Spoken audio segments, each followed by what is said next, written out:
கர்த்தருடைய பரிசுத்த நாமத்துக்கு மகிமை உண்டாவதாக. இன்றைக்கி கூட உபாகமம் 2ஆம் அதிகாரத்தை பார்க்க போகிறோம். இந்த அதிகாரத்தில் பார்த்தோம்னா கர்த்தர் சொன்ன மாதிரியே என்ன பண்ணுறாங்க அப்படின்னா, அவங்க ஒவ்வொரு வழி பிரயாணமாக வர விதத்தை சொல்லியிருக்காங்க. 1வது வசனத்தில் பார்த்தோன்னா, சிவந்த சமுத்திரத்துக்கு போகிற வழியில் அந்த வனாந்திரத்தில் பிரயாணம் பண்ணி அந்த சேயீர் நாட்டை சுற்றி திரிகிறாங்க.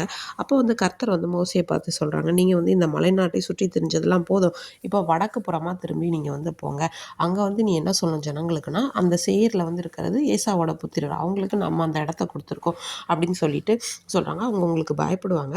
அவங்கக்கிட்ட நீங்கள் போர்லாம் செய்ய வேண்டாம், அந்த தேசத்தில் ஒரு அடி நிலமும் தரமாட்டேன், உங்களுக்கு எதாவது வேணும்னா பணத்துக்கு தான் நீங்கள் வாங்கி அவங்கக்கிட்ட இருந்து பயன்படுத்திக்கணும்னு சொல்கிறாங்க. அடுத்து சொல்கிறாங்க, உங்கள் தேவனாகிய கர்த்தர் உங்கள் கையின் கிரியைகள் எல்லாத்துலேயுமே என்ன பண்ணுறாரு, உங்களை ஆசீர்வதிச்சிருக்காங்க, ஆசீர்வதித்து வழி நடத்துகிறாங்க. இந்த பெரிய வனாந்திரம் இதில் 40 வருஷமாக தேவனாகிய கர்த்தர் உங்கள் கூட இருந்தாங்க, உங்களுக்கு எதுவுமே குறைவுபடலை அப்படிங்கிறத சொல்கிறாங்க.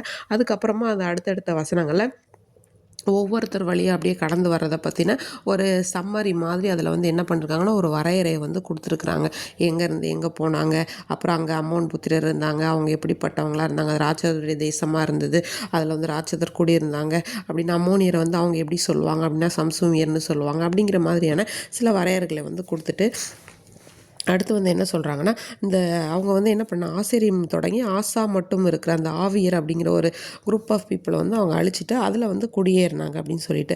அடுத்து அர்னோன் ஆற்றை கடந்து போங்க, அங்கே எஸ்போன் ராஜா சீகோன் இருக்கார், அவர்கிட்ட அவர் என்ன பண்ணுறாருன்னா, அவங்கள அந்த வழியாக போகிறதுக்கு அனுமதி கொடுக்கல. அப்போ அந்த தேசத்தையும் என்ன பண்ணாங்கன்னா, உங்களை சுதந்திரிக்க பண்ணும்படி செய்வேன், அதை நீங்கள் அவங்க கூட யுத்தம் செய்யுங்கன்னு சொல்கிறாங்க. அது மட்டும் இல்லாமல் அடுத்த வசனம் பார்த்தோன்னா, வானத்தில் கீழே இருக்கிற எல்லாருக்குமே உங்களை பார்த்தா ஒரு பயமும் வரும், உங்கள் கீர்த்தி கேட்டு எல்லாருமே நடுங்கி வேதனைப்படுவாங்க அப்படின்னு சொல்லிட்டு அந்த மாதிரி தேவன் அவங்களோட இருக்கிறத வெளிப்படார். அதே போல் அந்த சீகோன் ராஜாவையும் அவங்க தேசத்தையும் அவங்க கையில் ஒப்பு கொடுத்து அவங்கள சுதந்திரிக்க செய்கிறாங்க. மற்ற அந்த புருஷர்கள் எல்லாருமே என்ன பண்ணுறாங்க, சங்காரம் பண்ணுறாங்க. இதே போல் ஒவ்வொரு இடத்துலையும் அவங்க கடந்து வரதை பார்த்தோம். இந்த நாட்களில் கூட இந்த வசனங்களை சொல்லியிருக்க மாதிரி நம்மளை குறித்ததான ஒரு பயமும் திகிலும் மற்றவங்க கேட்டு பயப்படுவாங்க. ஏன்னா தேவன் நம்மோட கூட இருந்து நம்மளை வழி நடத்துகிறார் அப்படிங்கிறதுக்காக.